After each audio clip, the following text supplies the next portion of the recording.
Hey, my name is Bay Rate. I'm one of the filmmakers at Valve. Before coming here, a lot of us have worked on big-budget blockbuster movies.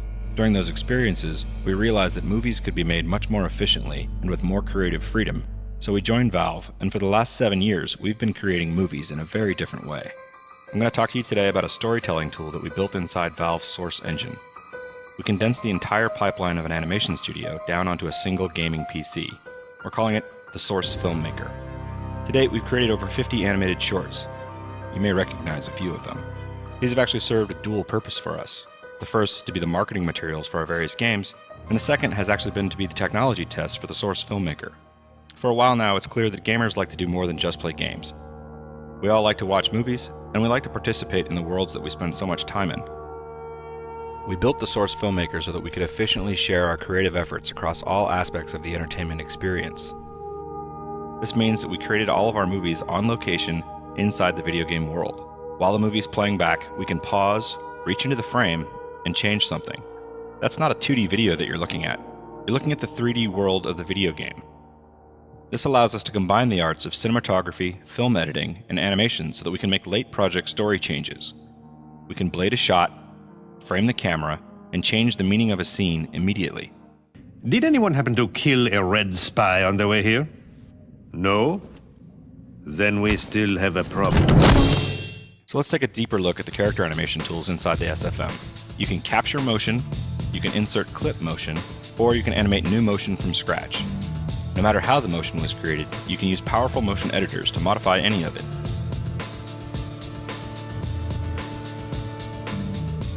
And worst of all, he could be any one of us. The Source Filmmaker also features a GPU-powered facial animation system that allows for multiple characters to deliver subtle, nuanced facial performances with feature film quality lip sync. Basically, kind of a big deal. So let's show you what it's like to use the Source Filmmaker. Normally, a film director yells lights, camera, action. The Source Filmmaker, however, allows us to do this backwards. Action, camera, light.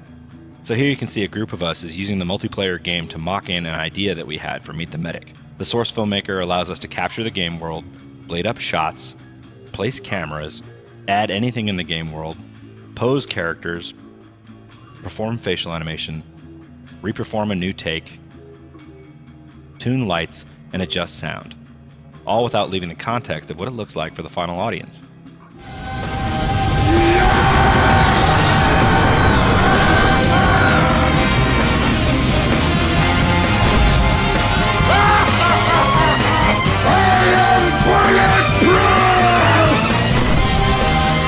All this means that you can think of these video game worlds as massive backlots for creative exploration. As contributors to the Steam Workshop continue to expand these worlds, the resources for storytellers are going to increase exponentially. With the Source Filmmaker, you can animate, create posters, and make movies, all by repurposing the video game world into a virtual movie studio.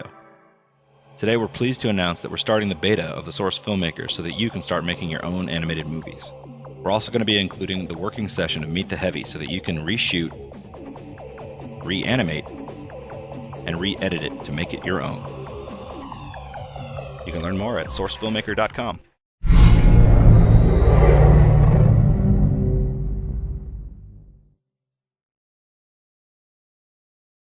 Hey, my name is Bay Rate, and today I'm going to show you how to use the 3D world of Team Fortress 2 to create your own animated short film. We're going to use a tool that I work on called the Source Filmmaker. So let's begin. The first time you launch the SFM, you're going to see a setup window. This allows you to open up a recent session, create a new session from scratch, or browse for an existing session from your hard drive. Each movie created in the SFM is stored inside these session files. So for this tutorial, let's go ahead and create a new session. Go ahead and click on Create. You're going to get 3 windows: the animation set editor, the primary viewport, and the timeline. And in the middle of the primary viewport, you should see some bright red text that says No Map Loaded. Congratulations, you've done everything right. The reason you're seeing this is because the SFM needs to have a video game map loaded for you to be able to do anything. Go ahead and right-click in the viewport and choose Load Map. By default, you're going to get a big list of all of the maps that are currently sunk to your machine. There's some filters up here. This one filters by mod. By default, it's on all mods. And down on the bottom here is a little text field. I know that the map that I want to use is called CP Mountain Lab, so if I just type MOUN, you can see that it shows me just the things that have MOUN in the name. So I can see that CP Mountain Lab is selected and click on Open. It'll take a second for that level to load, and while it's doing so, I'm going to show you a little bit about some of the UI that you might need to pay attention to. On the very bottom here, there's a game timer, which basically shows you the time that the game currently thinks that it is, so it counts up. There's also this memory footprint section, which tells you how much memory that we're using. So currently we're using about 1300 megs. And then there's the frames per second. So it looks like the map is loaded, so let's get started. So the first thing we need to do is we need to create a camera. We have a shot selected, but there's no camera for this shot. Down here on the bottom right of the primary viewport, you'll see a button that says No Camera. On the right of that, there's a little pull down here, this little down arrow. So if we click on that, you can see a menu of camera operations. We're going to go down to Change Scene Camera, New Camera. Now you can see that the camera button says Camera 1. So if we click and drag in the viewport now, if I just drag to the right, you can sort of look around and see that we've got a map. If I hold down the W key, I can move forward. And if I hold down the S key, I can move backwards. Now bear in mind, this is while I'm dragging, so I actually have to hold the mouse down and then hold the W key down at the same time. If I hold down the A key, I can go to the left. If I hold down the D key, I can go to the right. If I hold down the Z key, I can go up. And if I hold down the X key, I can go down. There's also the R key for roll and mouse wheel to zoom in or zoom out. And you can do all these things at the same time so that you can sort of fly around just like you would inside the game. So let's go ahead and follow this dirt path down the road here. And so this is a community map that was made as part of an art pass contest. I thought it was a really good little spot that we could use for getting started in this tutorial. We do a lot of camera puppeteering, so it's a good idea to really master how to use the camera so that you can get around very precisely. You can also slow down the camera motion by holding down the Control key or tapping the Shift key to accelerate. For those of you familiar with 3D modeling or animation systems, hold down the Alt button and left drag on the viewport and you can orbit the camera. Alt middle drag will pan and Alt right drag will dolly in and out. This is basically because we know that for sometimes when you're animating or working on a pose or working on a piece, you want to be able to orbit around something like I am this light. And you can think of it as a turntable like a sculptor would use to basically spin something around, or a tripod where you're looking around. And it's basically just different ways of dealing with the mouse input. It's a good idea to take some time and really master this, because the key to making good movies is often good camera work and being able to move around the scene in a very comfortable way. So we tried to combine the best of movie making and animation with what players are already familiar with in gameplay, and we thought this worked pretty well. So I think what I'm going to use is this little section here where this orange truck is, and I want the scout to come and run around this little area here. So we're going to do that in a later tutorial, but for right now, I want to show you how to set up a camera and then be able to still work with the scene without messing up that camera. So this is where camera 1 is placed, sort of aiming at this truck, but let's say we wanted to go and look at the truck's tire without messing up the camera. So to do that, we're going to use the work camera. Now before we switch to the work camera, we need to copy the current view into it. To do this, hold down Control and click on the camera button. Notice that the text switches to say work camera. By doing that, you've copied this view to the work camera. So now the work camera is able to come over here and look at the truck's tire, but when I click the camera button toggle, it goes back to the scene camera, so I can toggle back and forth between the two and not have to worry about messing up my scene camera. So left click toggles between the work camera and the active camera, and Control left click will copy the active camera to the work camera. So that's the basics of working with a camera. Let's talk a little bit about working with time. Down here in the timeline, there's two ways of scrubbing time. You can grab the top of this blue thing, which is called the playhead, and just drag it left and right, and that scrubs time. You can also grab the film strip and throw it underneath the playhead. And you can also hit the spacebar to play or click on the play button up here on the time transport controls. Mouse wheel will zoom out or zoom in. It always zooms around the playhead, so wherever the playhead is, that's where it's going to zoom to. Because the playhead gets used for a lot of different operations, we tend to use Control spacebar to review our work. This will play the existing shot once, and then will return the playhead back to its current frame. This will come in handy later. Up arrow goes to the beginning of a shot, and down arrow goes to the end of the shot. So if you have a lot of shots, this is how you navigate the sequence. And then see, down here on the bottom where the playhead is square, if you click and drag that, it pans the whole view. It doesn't actually change time, it just changes the panning, and sometimes that's handy for being able to see areas outside the end of the view. You can also click and drag in the ruler here to make the time jump to that location. And there's playback, loop, and bounce here for playback controls. So that's how to sort of control time. This is how to control the view. So go ahead and play around with it, get comfortable, and in the next tutorial we'll talk about how to actually put some things into the shot. And don't forget, hit Control S to save your work.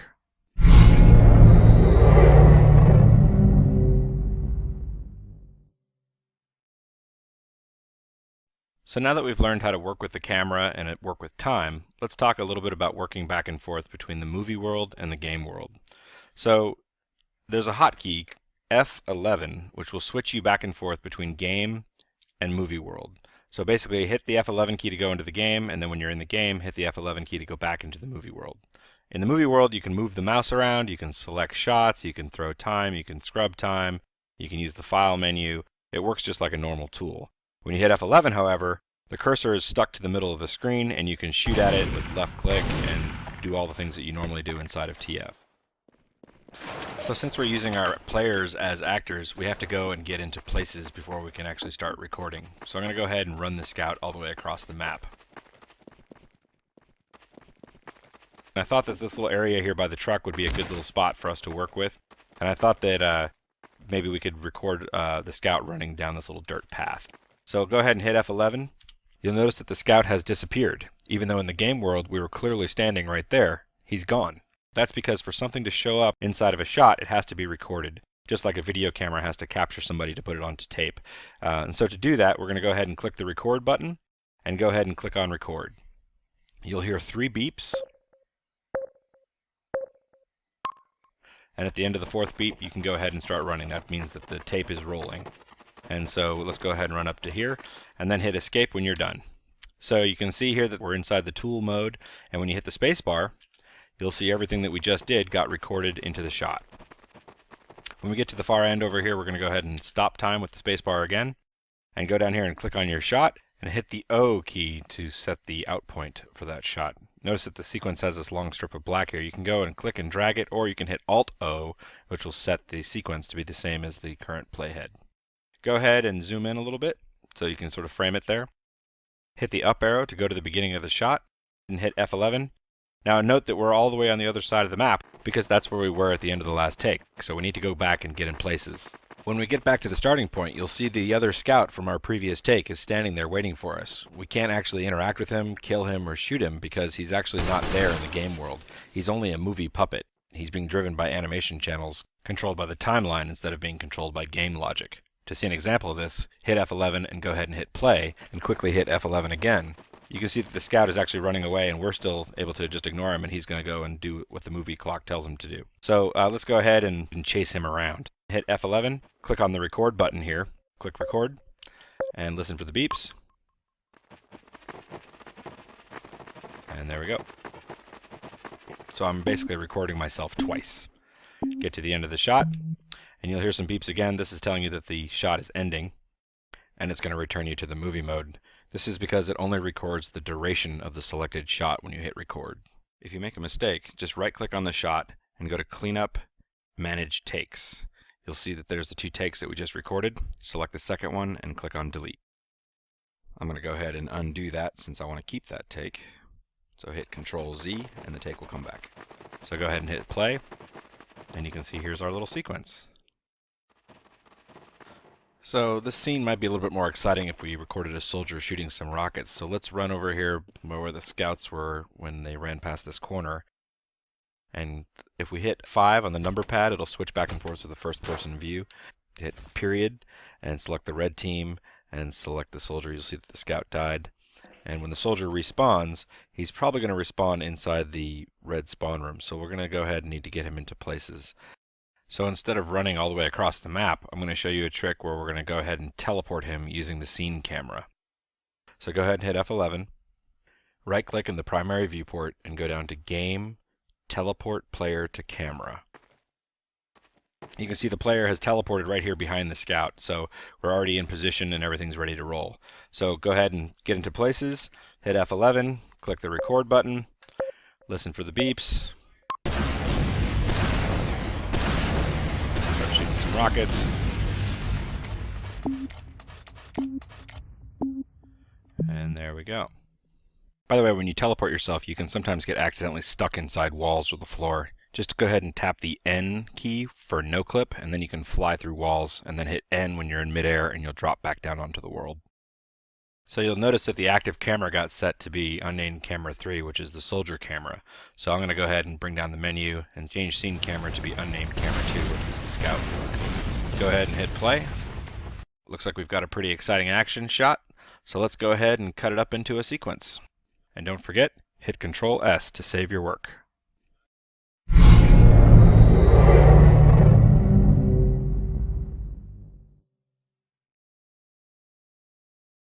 Okay, so now that we've made a good little action shot, let's go ahead and talk about editing and how to cut up this shot into a sequence. For the most part in the SFM, you're going to want to go ahead and make a master shot that has all the pieces that you need in it before you start cutting it up. This is because it'll save you some time organization-wise to make sure that all the action is there every time you blade or copy the shot. So go ahead and hit the space bar. And somewhere around here where the rocket is passing us, let's go ahead and select the shot in the middle here and hit B for blade. And this is the most common way to create a new shot. You'll notice it took the entire shot that we had covering the whole sequence and cut it into 2 shots. So the first shot that we had from before is still here, but now it's half as long. And now we have a new shot that starts at that same location. Go ahead and select shot 2 and drag the playhead so it's inside the selected shot. Note that if you click and drag in the viewport right now, it won't do anything because the camera is being controlled by animation curves. We'll talk more about this later. For now, let's go ahead and create a new camera and place it somewhere else in the world. Each time you blade, you're making a copy of the shot. So the camera 1 that we made right before we recorded the scout running is still there. Let's go ahead and set that to be the active camera and move it somewhere else in the world. Click down on the camera button and choose camera 1. Now we can just click and drag in the viewport to move the camera again and maybe fly over here by this soldier so that we can do an over-the-shoulder shot. Maybe mouse wheel in and sort of watch the scouts come through here. So now if we sort of scrub back a little bit and play, you can see that we've got a nice little edit here. And so we can do the same thing again as the scouts leave the shots here. We can go ahead and hit blade again and go into this shot. Now since the active camera is camera 1, we can still move the camera around. Just remember it like this. When you're in the clip editor, you can only use the camera manipulator on static cameras. If you want to modify a moving camera, I'll show you how to do that later in the motion editing tutorial. So let's go ahead and maybe have this shot end when the scouts are coming up and running near us. Now you'll notice at the end of the shot here, the sequence runs out. This is because the blue film strip actually defines the active playback range. We cut it off earlier in the previous tutorial, so I'm going to go ahead and extend the sequence and extend the shot. As I move the mouse over the edit point, you'll note that the cursor changes. And you can click on the end of the shot and just drag it out to extend it. So let's go ahead and move the camera so that the scout kind of runs right over us or something. That'll look pretty good. Let's see what that looks like. So we don't really want all these black frames. So let's go ahead and move the sequence end to the end of the shot. You can either grab the end of it or hit Alt-O. Again, up and down arrows to move between the shots. And there's our little sequence. So let's talk a little bit about working with edits.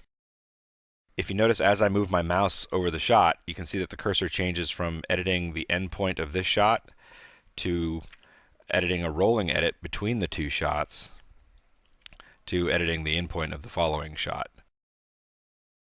And it's good to think about it in terms of each clip has its own sense of time. So if you make the shot longer, you can actually repeat the same moment over and over again. You can actually see this if you put the camera into the work camera and then play time. As you cross the edit points, time will actually skip. You can also adjust the time window that the shot is looking at by sliding the media under the shot. To do this, hold down Control and Shift, note that the cursor changes, and as I click and drag on the shot, you can see that there's this yellow and black ticker tape that shows up.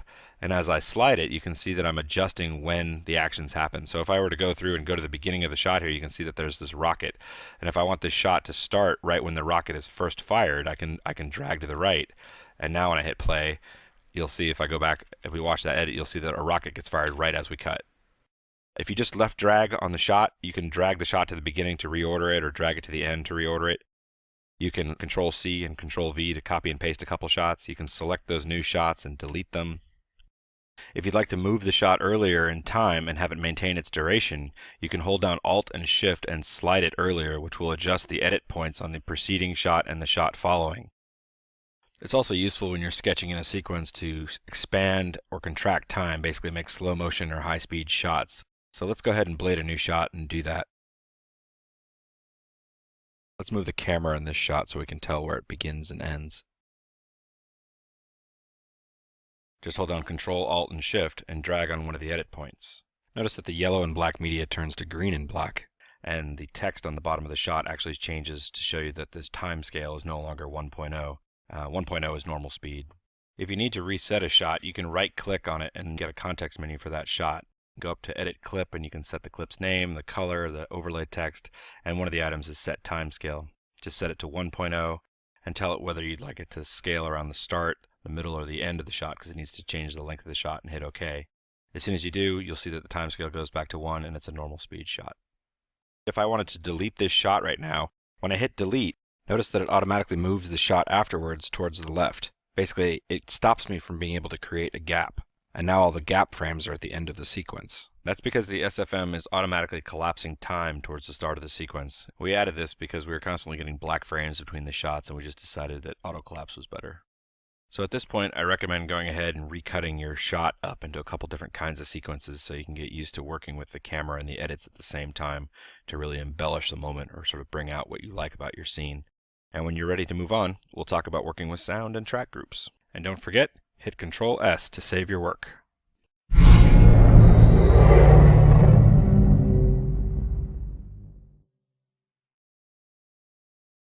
So let's talk about working with sound and track groups. To do this, we're going to use a new layout. So let's go up to the window menu and go down to Layout and choose Sound Editing. You can see that all the windows sort of readjusted themselves, and now we have some more track groups below the normal film strip. Right-click on the track group that says Music.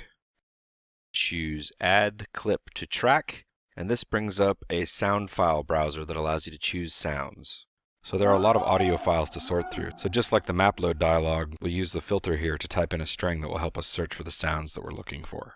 Type in music, and that'll show us only files that have the word music in them. You can quickly browse through the sounds by using the up and down arrows. They'll automatically play as each one gets highlighted. I'm going to go ahead and select this 150 beats per minute one. Click on Open. And now you'll see we have a new clip that is pointing to that sound file. So we can right click on it and tell it to show the waveform. We can drag it around just like a normal clip. If we go to the beginning of the sequence and hit I, we can trim it so that it's just basically starting exactly where the sequence starts. And it's a good idea to pay attention to where the start and end of every audio clip is. So I'll just go ahead and hit I and O to trim the start and end. Music is going. We've also got the secondary viewport up here, and it's tied to the work camera. I'll talk about that in just a second. But for right now, there's the sound. And let's go ahead and add a dialogue line here, maybe as the scout's running towards the soldier here. Maybe something along the lines of, I don't know, let's see what we got. So go to the, go ahead and close the music track group, and go to the dialogue track group, and right-click on it and say Add Clip to Track. And this one is going to be, let's pick a domination line. So I think we've got a bunch of scout domination lines. Today, so one of these should work. I am today 400. Them $200. I think I'll take Sasha out for a steak dinner tonight. Maybe what do you think about that? Dominate soldier line. You're a disgrace to you. Dismiss. That sounds great. Okay, so here's a little audio file. If you control middle mouse wheel, you can adjust the height of a clip. If you right-click on it and say Show Waveform, it'll automatically show the waveform, and you can drag it around and place it where you want. So right here where the rocket is going by, let's go ahead and add a sound effect. So go down to the effects track here and right-click on the effects track and say Add Clip to Track. And I think we've got some maybe near miss. Looks like we got a bunch of near miss sounds. So go ahead and pick a near miss sound. That sounds good. So even though these are audio clips, they still have a lot of the same hotkeys and functions that you have for video clips. So you can still move them around, you can blade them, you can copy and paste them, and if you hold down Control, Alt, and Shift, you can lower their pitch. It's a good idea to keep an eye on where the audio clips start, because as you drag the shots around, any clip that starts inside that shot will get dragged with it. This is a really great feature for keeping your sounds in sync with the shots, and it lets you adjust edits, delete, or retime without having to worry about things getting out of sync. So I noticed that the audio for these explosions is kind of loud. You'll notice that in the track groups there's nothing in here for explosions, and that's because the audio for the explosions was actually recorded inside of the shot. So to go into a shot, go ahead and double click on the shot, and now you see track groups for each one of the takes that we recorded earlier. Open up the last track group and you can see there's a game sounds section where the explosions are. So if you right click on game sounds and you say set volume, you can set that volume to 0.15.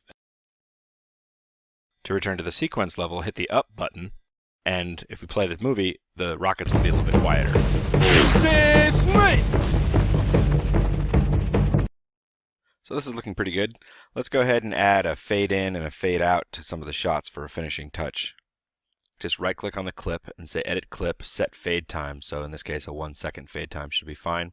The same thing works on audio clips, and you can fade in an audio clip in the same way. Dismiss! By the way, if the audio playback gets annoying while you're editing, there's a mute button on the top right of the timeline. So that's the basics of working with track groups and audio. Next up, let's talk about how to move things around in the scene with manipulators.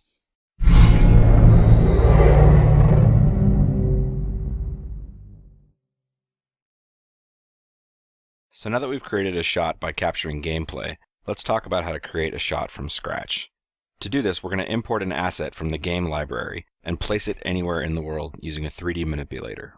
Before we begin, let's go ahead and create a new empty shot. So let's go ahead and wave the mouse over the endpoint of the second shot and hold down the control key. Notice that the cursor changes. If we click and drag the edit to the right, we'll create a gap. Go ahead and right click on the gap and say replace with new clip. Note that it copies the current camera and creates an empty shot. So now that we've got an empty shot, let's go ahead and frame the camera to a new location in the map and do some set dressing. Notice that as we move the camera, both views are moving because they're both looking out of the active camera. So we'll go ahead and set the second view to the work camera, and let's go ahead and turn on the camera frustum so we can see the other camera moving around. So let's try making a reaction shot with a pyro sitting in a wheelbarrow. Let's place the camera on the side right about here, and now we're ready to go ahead and import our wheelbarrow. So let's talk about how to use the animation set editor. It's up here on the left. Since the shots can potentially record hundreds if not hundreds of thousands of things, you need a way to tell the SFM that these small number of things are the things that I actually care about. You sort of need a workbench of sorts. This workbench is called the animation set editor. This is where you're going to select things, adjust sliders, work with presets, copy, paste, delete, and run various rigging animation scripts. If you want to add something to a shot, this is where you're going to import new models into. So let's go ahead and show you how to do that. First, you have to select your shot and make sure the playhead is inside the duration of the shot. Next, you'll see on the upper left-hand side of the animation set editor is a plus button. If you click on this, you can see that there's a menu of operations. This is how to add things to a shot. So go ahead and look for an entry that says Create Animation Set for New Model. Go ahead and click on it to bring up the model browser. This is similar to the sound browser we used in the previous tutorial. This time it selects models. If you just try to scroll through this list, it can be pretty daunting to find the object that you're looking for. Over time, you get used to working with the thousands of objects that make up a video game. If you're making your own custom models, just make sure they're placed inside the models directory and they'll show up in this list. But for right now, go ahead and type wheel, and this will show you only objects that have the word wheel in their name. On the bottom of the list should be the wheelbarrow. Go ahead and select it and click on open. And now you can see that we've got a wheelbarrow in the viewport. And if you look in the animation set editor, there is now a text entry that says wheelbarrow 1. So let's go ahead and talk about how to select it. In the source Filmmaker, there are two concepts of selection: the object selection and the time selection. But right now we don't have any time selected because we're in the clip editor. To select time, we have to enter into the motion edit mode of the timeline. To do this, you can hit the button on the upper left-hand side of the timeline, or you can hit the tab hotkey. By default, when you enter into the motion edit mode, all of time is selected, and so you should see the entire timeline turn green. So now that we have time selected, let's go ahead and select the object. You can select it in two ways. You can either select it in the animation set editor by clicking on it, or if you want to select it in the viewport, hold down the control key and wave the mouse over the object. As the mouse moves over the joints inside of an object, you'll see the name of the joint highlighted. If you click on it, it will become selected. If you drag while holding down the control key, you can also lasso select objects. So now that we have all of time and an object selected, let's talk about using 3D manipulators. We have one for position, one for rotation, and one that can modify position and rotation at the same time, called the screen manipulator. So if you look on the lower left-hand corner of the primary viewport, you can see that there are buttons to switch between each one of these manipulators. Go ahead and click on the translation button. You can see that there is now a transform jack on the object. If you click and drag on the axes of this jack, you can either move it up or down, or if you click on the circle, you can move it in the plane defined by that circle. You'll also see a blue square in the center of the jack. If you click and drag on this, you'll move the object in screen space. So go ahead and work with this until you can get the object positioned over by that barrel. Alright, that looks pretty good. So now let's go ahead and spin the wheelbarrow around so it's facing us. Go ahead and click on the rotation button, and now you can see we have a rotation manipulator. Clicking and dragging on the outer blue ring will rotate the object in screen space. Clicking and dragging on one of the axes will rotate the object on that axis. And if you click and drag on the center, it will allow you to free rotate, kind of like you're grabbing a ball.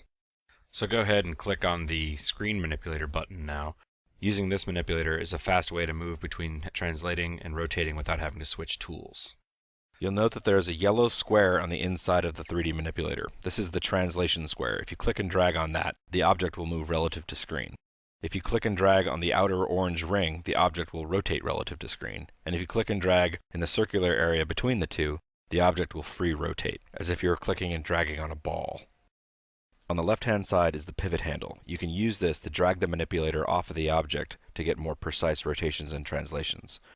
Double-click on it and it'll snap it back onto the object. So before we use this, let's talk briefly about using the floating modification layer. So you may have noticed that the time selection has turned orange. This is because it contains all the modifications that we just did to the wheelbarrow. Go ahead and hit the Enter key. This will apply the current manipulation into the object's motion. Notice that the time selection turned green again, indicating that there is no manipulation present. Click and drag on the screen space manipulator, and notice that the time selection turned orange again. If we hit the Escape key, all of the active manipulations will be discarded, and the object will go back to the state it was before we did the manipulation. Or, if we like all the manipulations and we want to keep them, we can hit the Enter key. So now let's apply all these techniques that we just learned to posing a character. Go ahead and click on the plus button inside the animation set editor again, and choose Create Animation Set for New Model. This time, type the word Pyro. Select the pyro and hit Open. You'll see that the pyro is now floating in front of the camera, just like the wheelbarrow was. Go ahead and put him inside the wheelbarrow using the same techniques that we used earlier.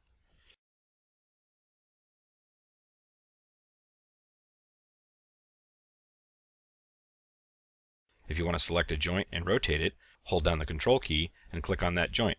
Repeat this process until you have a pose that you like. I'm going to go ahead and speed up time now so you can watch me do it.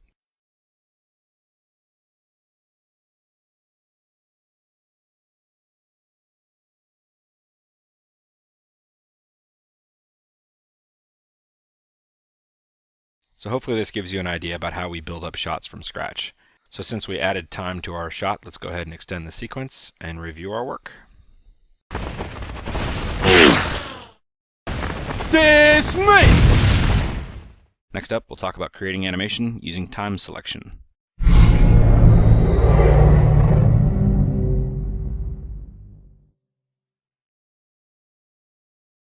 So now let's talk about how to generate motion from scratch in the SFM. All motion editing and animation that you do inside the SFM is based on the idea of what, when, how. What object or controls do you have selected? What time do you have selected? And how are you manipulating it? As you might recall from the earlier tutorial, selection has two components, control selection and time selection. So in this tutorial, we'll go ahead and talk about how to create custom time selections. So for our example, let's go ahead and animate the camera field of view. Maybe do a zoom out shot on the pyro. Select your shot. Hit plus, create animation set for existing element, and choose the active camera for the shot. This time, instead of selecting the camera in the animation set editor, we're going to select a single slider control instead. Go ahead and hit the little plus button next to the camera, and you'll see a group that says All, and hit plus on that. And now you can see that all the controls for the camera are listed. So now we're going to go ahead and select just a single control. Click on Field of View, and you'll see that only one slider has become active in the slider bank. Now all the manipulations and time selections are just being applied to this one control. So just as before, hit the Tab key to enter into the motion editor so we can select some time and manipulate the slider. So since we know we want the camera to pull back from the pyro, let's go ahead and set the starting zoom for the camera. By default, we already have all times selected, so go ahead and drag the slider until you're zoomed all the way in. You'll see that the time selection turns orange, indicating that we have a manipulation present, and go ahead and hit the Enter key to apply this motion. Note that if we were to adjust the time selection before we hit the Enter key, we can create an animated transition. So let's go ahead and do that. Create our zoom out by dragging the field of view slider back to a wide angle lens. Notice that just as before, the time selection turns orange. This is because the time selection now contains a manipulation. We call this a floating modification layer.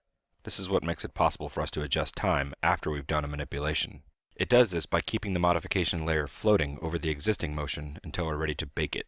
So this time, let's adjust the time selection before we hit the Enter key. You may have noticed that there are two vertical zigzag edges on the right and left-hand side of the timeline. These are called the infinite time selection handles. If they're present, either all of time before or all of time after is currently selected. So to trim our time selection, all we have to do is click and drag on the infinite time selection handles, and that will detach them from the edge of the window, creating a partial time selection. If you want to reattach them, just drag the time selection back towards the edge of the window, and they'll reattach. You can also hit Ctrl A. If you'd like to move the time selection earlier or later, just click and drag on it and move to the right and left. Because the playhead gets used for a lot of different operations, we tend to use Control Spacebar to review our work. This will play the existing shot once, and then will return the playhead back to its current frame. You'll notice that as the time plays back, when it moves across the edge of the time selection, there's a small hitch in the motion. This is because the time selection is hard. If we want to make a soft time selection, you can go ahead and drag out a fall off by either clicking and dragging near the edges of the time selection or holding down the Shift mouse wheel. Note you can click and drag on these fall-off regions to adjust them, and if you want to change the fall-off curve type, you can hit the hotkeys 1, 2, 3, and 4 to change the way that the attack or the decay for the current time selection works. By the way, you can drag on the top or bottom of a soft time selection to move it all at once. To preview animation changes, we recommend holding down the Shift key and waving the mouse to the right and to the left. This is a quick way of reviewing animation without having to constantly readjust the playhead location. This is important because if the playhead is outside of the time selection, when you do the manipulation, you won't see anything happen. The playhead must always be inside the time selection if you want feedback during the manipulation. When you're ready to continue, hitting the Enter key or changing selection either on time or on objects will automatically drop the floating modification layer. You can create a new time selection by holding down the Shift key and waving the mouse to the right and to the left until you find the exact frame that you'd like your time selection to start on. Go ahead and click and drag to the right, and you'll select a region of time. Note that doing this automatically drops the floating modification layer, and the time selection has turned green. Now let's talk about using procedural presets to modify an animation. You can think of these as filters that we apply to the motion through the time selection. You can find all the procedural presets in the upper right-hand corner of the animation set editor. Later we'll go into detail about what each one of them does. Go ahead and shift drag to select some time. And in the animation set editor, look for a preset called Jitter. Drag it to 100%. Notice that as we drag the slider, it jitters the existing motion data. You can see that the jitter updates as we adjust the time selection. Go ahead and hit Enter to apply this to the existing motion. Preview the results by holding down the Shift key and moving the mouse. Okay, so this doesn't look good. Let's talk about how to get rid of it. So if you want to delete all of the motion from an object, hit Ctrl A to select all of time. Drag the playhead till the object is in a state that you like, select the object, and then drag the playhead preset to 100%. Notice that the value at the playhead is being copied into the entire duration of the time selection. This means it's also possible to use this with partial time selections, or that you can incrementally apply the playhead preset to get interesting effects. We'll go over this more as it comes up. I'd go ahead and repeat this a couple times until you let it really sink in. When you're ready to review your work, hit Control Spacebar. To recap, you can create motion using 3 steps. Step 1, select an object or a control. Step 2, modify the slider, use presets, or use a manipulator. Step 3, adjust the time selection. And when you're happy with the results, hit the Enter key or change selection to apply the motion to the underlying object. What, when, how. And don't forget, hit Ctrl S to save your work.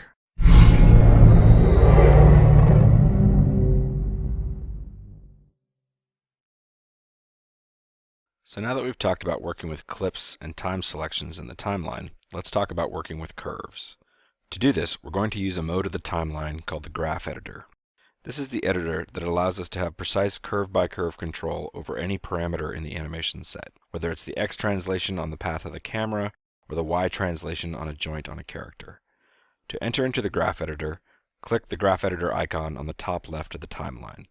You'll note that we have entered a new mode of the timeline, similar to the motion editor. Note that by default, when you hit the Tab key, you toggle between the clip editor and the motion editor. You can reprogram this Tab key behavior by pressing either of the motion edit or the graph editor buttons, and when you hit Tab, whichever button was last pressed, that editor will become active whenever you hit the Tab key.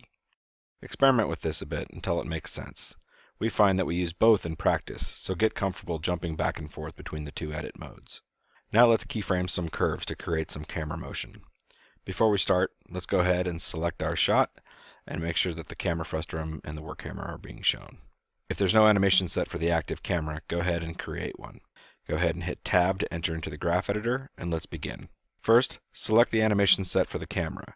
Notice that we get a list of all the available channel controls on the object. If you've ever keyframed in a 3D animation system, this should feel very familiar.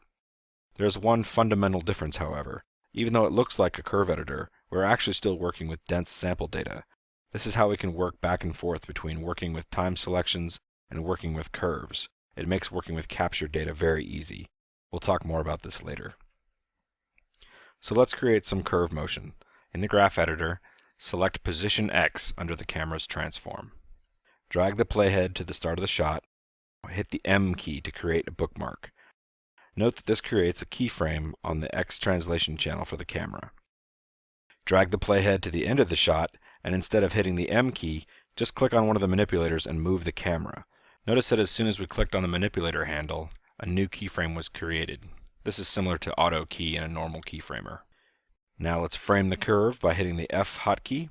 Go ahead and left drag in the graph editor to select this keyframe, and middle drag up and down. Notice that it does the exact same thing as dragging on that particular control of the 3D manipulator. You can see that the viewport is updating as we drag. Just like the motion editor, we can zoom in and out with the mouse wheel, or we can hold down Shift mouse wheel to zoom vertically. You can also pan the view by holding down the Alt key and middle dragging.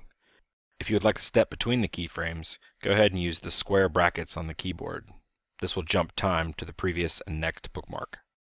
You can also set the value of the currently selected keyframes by typing the value into the number field on the top of the timeline. You can also type in mathematical expressions if you'd like to just offset them. So for example, typing +=3 would add 3 to the selected keyframes, whereas typing only 3 would set the value to 3. So let's go ahead and show you an example of this. Select rotation Z on the camera, set a bookmark on the first frame using the M key, and go to the last frame and create another bookmark with the M key. Select it and type in 113. And now when we play back time, the camera is rotating 113 degrees around Z. If you want to scale the selected keyframes, hold down the Control key and drag with the right mouse button. The keyframes will scale around the current cursor position. Now let's show you how you can still use the motion editor in tandem with the graph editor. Enter the motion editor by hitting the motion edit button. Open up the camera animation set and then open up the transform and position control groups. Select the parameter for X translation. Look for the procedural preset jitter and drag it to the right. Go ahead and hit the graph editor button to return to the curve mode and activate offset mode. Note that we can still adjust the curve, but you can see that the jitter motion is still on the channel. If you don't want this, deactivate offset mode and adjust one of the tangent handles. This will vaporize all of the jitter motion in the affected region, creating a pure spline curve again. Congratulations, you've created your first curve in the graph editor. Dismiss!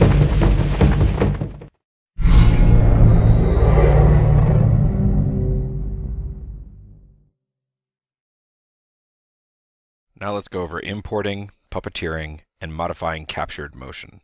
Let's start by creating a new scout and having him run past the camera in the foreground. Instead of recording or animating the scout motion, this time let's use a motion clip from the backlot of the existing game motion. Select the shot and enter into the motion editor. Use the plus button to create an animation set for a new model. Go ahead and type scout and look for the scout that's inside the HWM directory. These are the player models that get used on higher-end machines and have more polygons and better facial controls. Select the scout and click on Open. You'll see the scout is floating in front of the active camera, so use the screen manipulator to place him just out of frame. While you're dragging relative to screen on the scout, you can hold down the Shift modifier, which will drag the manipulator along the world. Once you've got him in position, hit the E key to jump over to the rotate tool and spin him around so he's facing the direction that we want him to run. That looks pretty good. Now we're ready to import the motion. Right-click on the animation set called Scout 1 and choose Import Sequence. This brings up the activity browser that allows us to blend in the game motions before they get imported. You should see the word Ref on the top left. Click on this pull down and search for Run Primary. There's quite a few activities here on the character, so instead of browsing the scroll field by name, it's easier if you just click on the pull down again to close it and then use the up and down arrows. This will autoplay each activity as they are selected. Once you find Run Primary, click and drag on the Move X slider over to the right so that you can set the speed that you want the imported motion to be running at. Let's just set it at maximum speed. You should see the Scout running in place. Click on Open, and now the Scout should be running through your shot. He's probably not aimed in the right direction, so let's move and rotate him so his motion has him running through the shot in the foreground. Notice that the screen manipulator is outside of frame. It's often very powerful to move the screen manipulator off of the selected object by adjusting its pivot. Hit Alt-V to bring the manipulator to the center of the view. Now click and drag on the pivot handle on the left-hand side of it so that you can move the pivot in screen space. While you're dragging, hold down the Shift key to place it onto the Scout. Notice the yellow cursor that tells you where you're placing the pivot in space. Now, even though we can't see the Scout's root object off screen, we can still manipulate it. Go ahead and drag the manipulator to move the Scout into frame. If you hold down the Alt key while dragging on the screen space handle, you can adjust depth by waving the mouse to the right and left. Let's bring him a little bit closer. Learning to use the pivot and the screen manipulator to work with objects that are off of screen is worth mastering, especially when you're working with lights or eye targets. Go ahead and play around with it until you're comfortable. Hold down Shift and wave the mouse to the right and left to see how this looks. Alright, that looks alright. Now let's talk about another way to create motion. We're going to use puppeteering this time. So in the work camera, hold down the Control key and select the pyro's head. Hit the up arrow to go to the beginning of the shot. Now we're ready to puppeteer the motion of the pyro's head. To do this, we're going to use the screen manipulator. Click and drag on the free rotate handle for the pyro's head. Get it looking somewhere over to the right. When you're ready to puppeteer the motion, click down on the manipulator, and without letting up, tap the space bar. Perform the manipulator while time is running, and hit stop when you're done. And now when you preview, you can see that we recorded some puppeteered manipulator motion. This same puppeteering technique works with 3D manipulators and with sliders. I recommend playing around with it until you get the hang of it. We find that after we puppeteer a motion, usually only a portion of it is usable. Let's trim the performance by adjusting the time selection on the floating modification layer. This little section right here seems like the useful part. This would probably look better if it happened earlier. Let's talk about how to retime something. As you may have noticed, when we adjusted the time selection, the motion underneath was staying fixed in time. If you want your adjustments to the time selection to affect the motion, you have to hold down the Alt key. Alt dragging on the time selection is how you move the motion earlier or later. Or, if you resize the time selection, make something slower or faster. Motion puppeteered with manipulators relies on the precision of the mouse. Usually this is pretty low res, and so the motion needs to be smoothed out afterwards. To do this, go ahead and use the procedural preset Smooth. When I block in motion, I tend to puppeteer over and over again, blending in different takes until I get the result that I like. Before I puppeteer a motion, I like to copy all of the existing motion so that I can use it later if I need to. Select all of time, and hit Ctrl-C to copy the current motion for the selected controls into the clipboard. Later, we can use the Paste preset, or Ctrl-V, to apply it back to the time selection. Now you can go ahead and modify the object however you want, and then when you're ready, select a region of time and use the Paste preset. This will crossfade that region of time back to the stored snapshot. Refine the time selection until you like the results, and then hit Enter to drop the modification layer into the motion. All of the animation techniques that you've learned in the last few tutorials were all designed so that you could modify any motion no matter how it was created, whether it was keyframed, imported, or captured from the game. Let's use what we've learned to modify the recorded camera motion on the first shot. Just as before, select the shot, click on the plus button, and this time we're going to choose Create Animation Set for Existing Element. This will bring up a dialog that shows you all of the elements that have been recorded into the selected shot. Go ahead and choose whatever camera is your active camera for the current shot. You can check this by looking at the bottom right of the viewport to see what the active camera name is. So let's select the camera animation set and hit Tab. So before we start modifying the camera motion, let's copy it to the clipboard so that we can paste it back in later. Drag the playhead to the end of the shot so we can make the camera look like it's hitting the rocket. Click and drag on the manipulator to move it into place. You can also use the viewport as a manipulator. We use this a lot to puppeteer camera motion. When you're ready to review your work, hit Control Spacebar. Notice that it's kind of a little bit broken there at the beginning because we moved it over. So now adjust the time selection and pull out a long fall off. Notice that in the viewport there's a 3D motion path that shows us the translation of the camera. It updates as we manipulate, adjust the time selection, or change the fall off curve type. Let's change the fall off curve type to 2. Wave the mouse while holding down Shift to preview.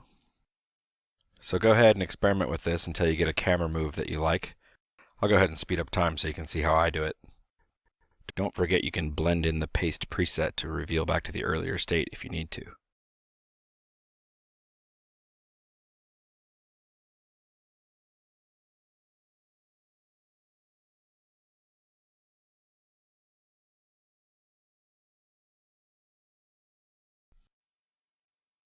And hit enter when you like the result.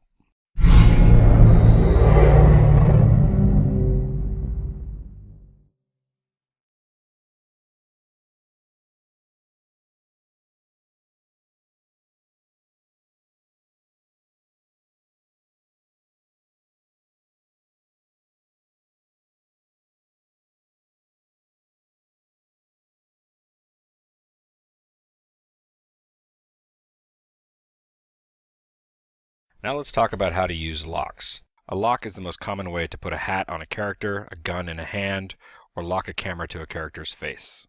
Conceptually, a lock is a way to parent any 3D object onto any other 3D object in the scene. When you activate or deactivate a lock, all the motion on the object gets recomputed to counter-animate so that it moves in the exact same way, even though it has a new parent. This means changing the lock state doesn't visibly change the motion. Don't worry if this is a little bit difficult to understand at first. Once you get the hang of it, locks are one of the most intuitive and powerful features of the motion editor. So let's go ahead and create a close-up of one of these scouts as they're running. We'll use a lock to generate the camera motion. First, let's create the shot by using the blade, drag the playhead, and hit B. That looks alright. Select the new shot, and just as before, we need to create our animation sets. Go ahead and say create animation set for existing element. And this time choose camera 1 and scroll down in the list here of models and look for the scout. Notice that as we select each one of the scouts, their root joint is highlighting. Let's go ahead and pick the one in the front and click OK. Hit Tab to enter into the motion editor. Now open up the camera controls and notice that next to the transform control on the camera is a checkbox. This checkbox shows the lock state on the object. To change the lock state on an object, you can either click on it to lock it to the world, or drag and drop another object onto the lockbox. If you want a locked object to stick onto its new parent, you must first delete the motion on the locked object, and then adjust the time selection for when you want it to stick to the parent. So let's go ahead and do this. Select the camera's animation set, and use the view manipulator to move the camera closer to the scout's head. That looks pretty good. Next, let's hold down the Control key and click on the joint for the scout's head. Notice that the animation set for the scout has opened up, showing us the joint hierarchy, and that the scout's head is now selected. Now we'll create the lock. In the animation set editor, click and drag on the joint name bip_head and drop it onto the lock box for the camera's transform. You can see that the lock icon appears. Note that if we preview time with the Shift key, nothing has changed yet. Even though the camera's new parent is the head moving forward, the camera is moving backwards at the exact same speed, holding itself still. We can still manipulate the camera even though it's locked, but if we were to rotate the head joint, you can see that the camera is parented. So I don't really want this head rotation, so I'm going to discard the modification layer by hitting the Escape key. To get the camera to track along with the head, we just need to remove the counter animation on the camera. Let's do this the same way we would for any object that needs to have its motion deleted. Drag the playhead till the object is in a state that you like, select the object, and then drag the playhead preset to 100%. Hit Control Spacebar to review, and you can see that the camera is now tracking along with the scout's head. Turn off the lock, and you can see that the scout's head motion has been rotoscoped onto the camera in world space. Once we apply the modification layer, it just becomes dense sample data again. This means that we can keep refining over and over again until we get it just right. This might take a moment to sink in, but mastering this is worthwhile. So now let's blend in some of his chest movement and rotation so that his head isn't just locked in the center of the view. To do this, we'll repeat the steps we did before. So let's go ahead and select spine 3, drag it onto the camera's transform, fade in the playhead preset by about half, and review again. This is basically blending in the chest motion with the motion that we just made. Objects can also be locked onto the world. The most common use of this is to make an object or a joint maintain its world space orientation. Let's go ahead and do this for the camera so that we can make it look a little bit less like a locked off helmet cam. Drag the playhead to a frame where the camera rotation looks good. Now go to the animation set editor and open up the transform on the camera. You should see 2 controls, one for rotation and one for translation. Click on the lockbox next to rotation to lock it to the world. Next, select only the rotation control and apply the playhead preset. Now the camera's orientation will be locked in world space. Hit Control Spacebar to review. Note that the camera is keeping its world space orientation, and the scout's head is sort of wobbling around in frame a little bit. It would probably look a little bit better if we left in some of the head rotation. So I'm going to go ahead and hit Escape to discard that modification layer, and this time I'm only going to apply the playhead preset by about half. Hit Control Spacebar to review. Alright, we're done with that. Let's go ahead and hit Enter to apply the motion and unlock. And don't forget, hit Control S to save your work.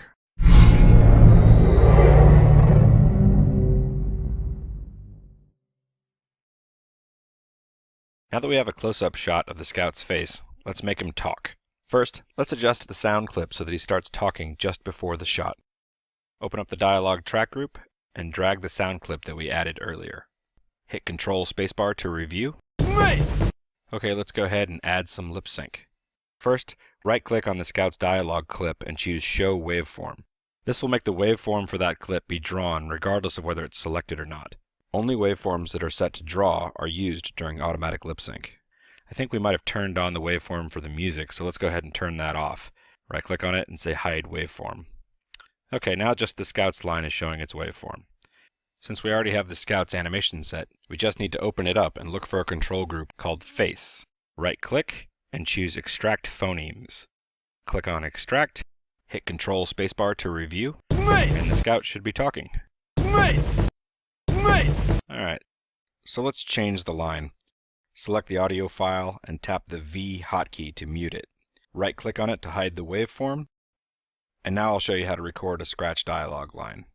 First, put on your headset or turn on your system's microphone and make sure it's working, and then move the mouse over the track group you want to record into. Tap the Y key and say whatever you'd like. Good job, buddy! Hit Y when you're done, and you can see that it created an audio file for us.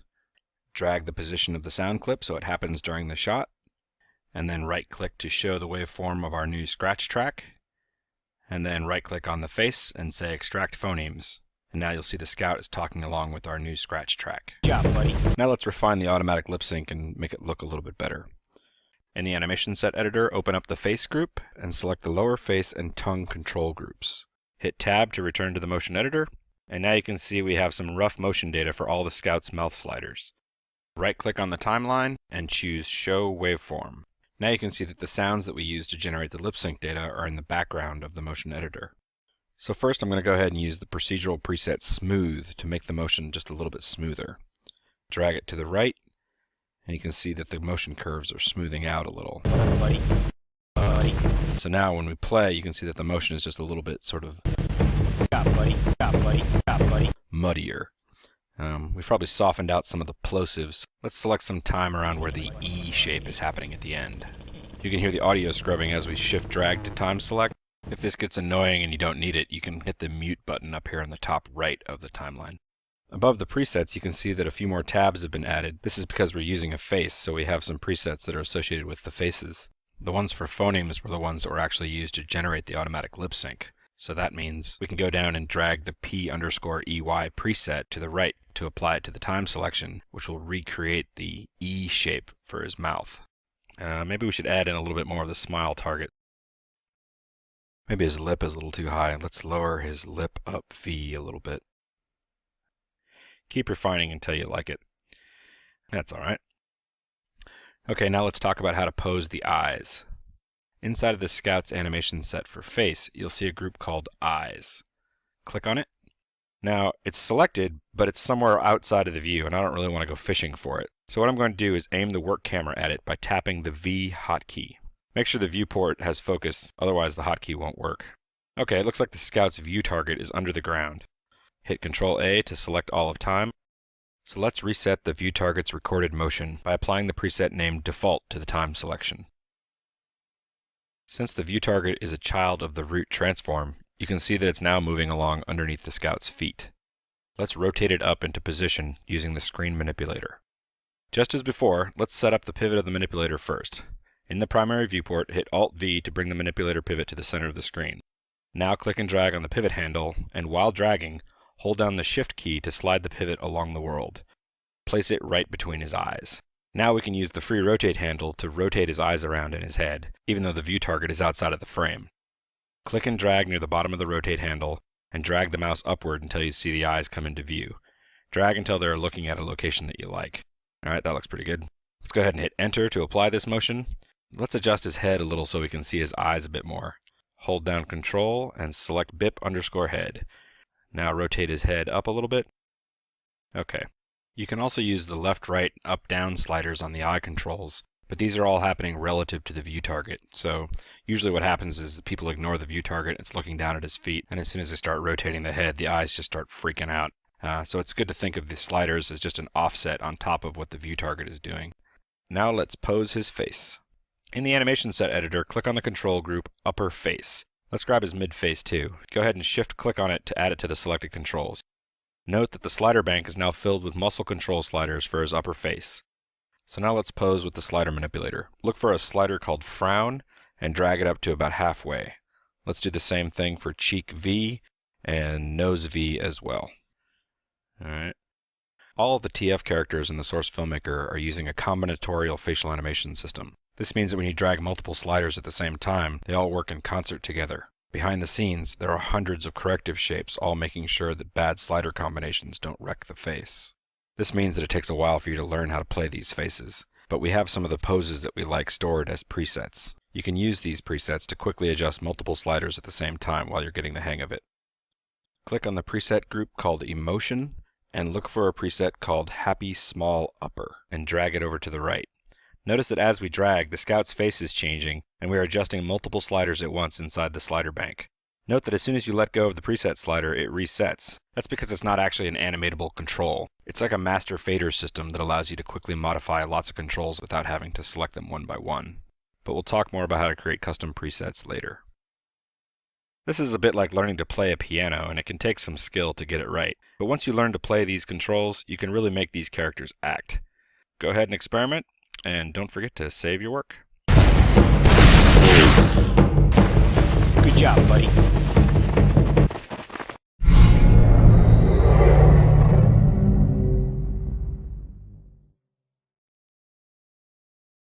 In this tutorial, I'll introduce you to animating characters with an IK rig. As you may have noticed when posing the pyro from the earlier tutorial, it's easy to accidentally mess up the posing of a joint by adjusting one of its parents. Let's break this on purpose by puppeteering some pelvis rotation on the pyro. You can see that as I rotate, the head, hands, and feet are now all in the wrong place. So I'm going to hit Escape to discard that modification, and this time I'm going to lock the head rotation to the world, so that when I rotate, the head's animation stays in the same orientation. Select the pelvis, and hit the up arrow to go to the head of the shot, and get ready to puppeteer some pelvis rotation. Hit the spacebar, and hit spacebar to stop. Locking the orientation works fine for the head, but for something like the hands and feet where the position matters, we're going to need to drive the elbows and knees with inverse kinematics. So let's create an IK rig. Right-click on the pyro's animation set and look for the Rig menu and choose Rig Biped Simple. This creates the IK rig. This only works on the skeletons for the 9-player classes of Team Fortress. You can make your own custom rigs and skeletons, but we'll go over that later. Now let's take a deeper look at the IK rig. You can see that the animation set controls are now color-coded and organized a little bit better, and some of the joints are now hidden. You can right-click to show hidden joints if you need to. In the viewport, if you hold down the Control key, you can see that the skeleton now has elbow and knee pole vector controls. Once the motion is traced from the FK skeleton onto the IK rig, the motion gets deleted from the joints and the IK rig becomes active. The result is that the IK rig's motion looks exactly the same as it did before. However, now, if we rotate the pelvis, you can see that the feet and hands stay put. Note if we rotate too far, or the IK control gets out of range, the joints driven by the rig will just point back to the IK controls. This means you must animate the IK controls to stay within range of the limbs that they control. So it looks like the feet and hand controls are in the right place on the first frame of the shot. So let's put the playhead on that frame and lock them in space. Select all the hands, elbows, knees, and feet and lock them to the world. And now place the motion path on the tip of the toe using Control middle mouse click. This places the display path on the surface of the model, by the way.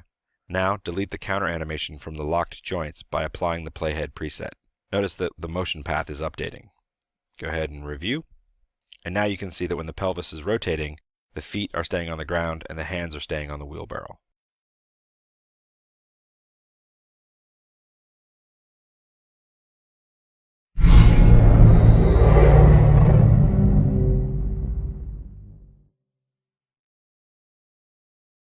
So now let's talk about lighting and final picture.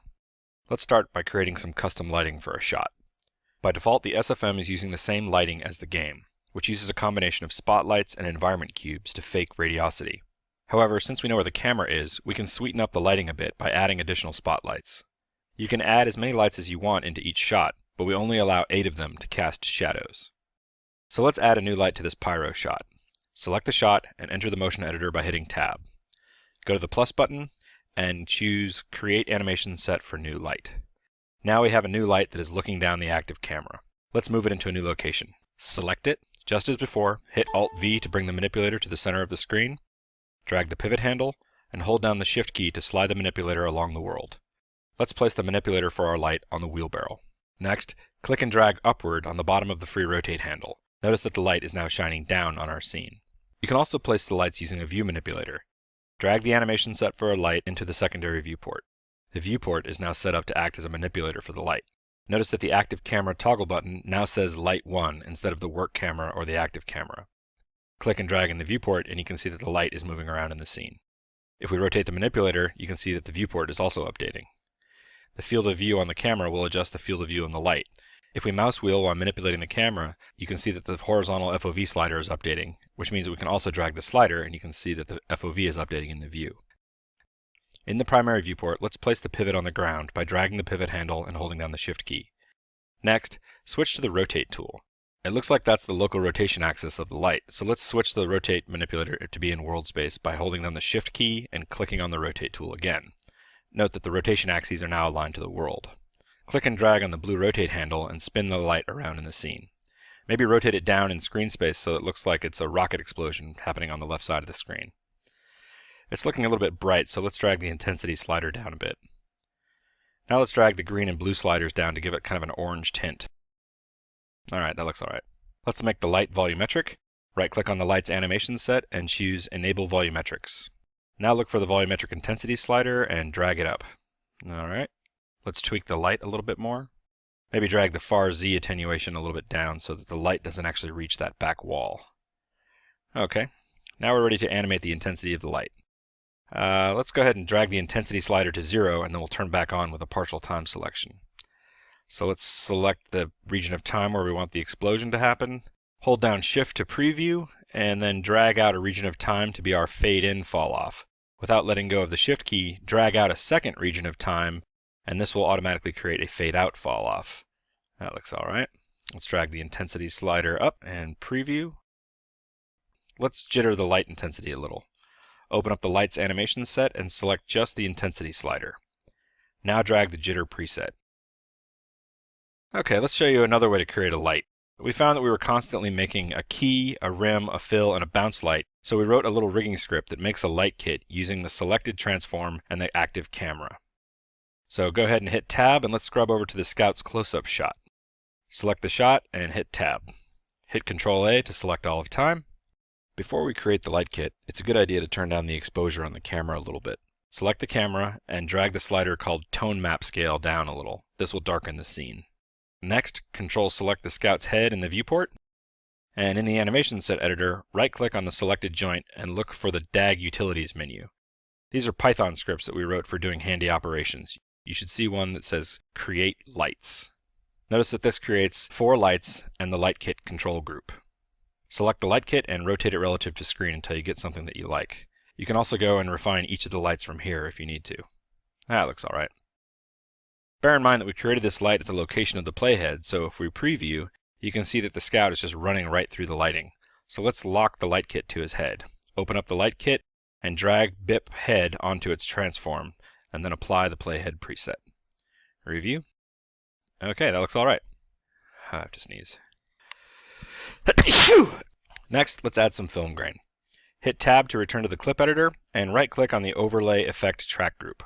Choose Add Clip to Track, and select the Material Overlay Effect. This allows you to put images or animated textures over the viewport. You can see that it created a clip, so let's zoom out and make this clip last for the entire sequence.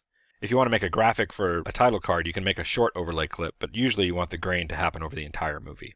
Right-click on the clip, and choose Show in Element Viewer. This is an editor we've been trying to keep away from you until you knew a little bit more about the system. This might look like an outliner, but it's not. The Element Viewer has very few safeguards in it and will allow you to hack the running memory of the SFM session. If you are a person who likes to tweak knobs to find out what they do, be very careful in here. You can corrupt your scene into an unrecoverable state if you don't know what you're doing. Now that I've told you all that, go ahead and click on the text field where it says Name and rename the clip to be called Grain. Notice that the clip in the timeline updates immediately to be called Grain as well. Next, click on the button next to the material, and this brings up a list of all the materials in TF. Type Grain into the filter. Choose pgrain.vmt. This is an animated texture that we like using for our grain, and click Open. Now let's adjust the opacity of the grain by clicking on the overlay color in the element viewer. This brings up the color picker, and let's drag the alpha opacity down to about 20%. You can see that the grain is updating as we drag. Alright, that looks okay. So let's dock the element viewer next to the animation set editor. Drag on the tab and you can see that it attaches to the window. Next, let's add a vignette clip. We could just add it the same way we added the grain, but this time let's just copy and paste the grain clip and redefine it. Hit the home key and go to the start of the sequence. Select the grain clip in the timeline and hit Ctrl-C to copy and Ctrl-V to paste. You should see that we have two clips. Drag one of them into the element viewer and rename it to Vignette and click on the Browse button. Type VIG in the filter and select Vignette 01. Now let's adjust the opacity of the overlay color to be about 90%. Okay, you can see that it's getting darker around the edges. Now let's add some color correction. Right-click on the Effects track group and select Add Clip to Track, and this time choose Color Correction Effect. Drag the new clip into the element viewer and rename it to CC or Color Correction, whatever you want. Next to the file name field, click on the Browse button and click the up button until you're in the Game folder. Now let's browse down into TF Movies, Materials, and Correction. This is where we keep all the color corrections that we use most often. I'll teach you how to make custom ones later, so for now let's just go ahead and choose the color correction called Fluorescent. Now you can see that the scene has a bluish-green tint to it. Let's adjust the intensity of the color correction by setting its weight to about 0.75. Okay, let's drag out the duration of the color correction clip so it covers the whole sequence, and review our work.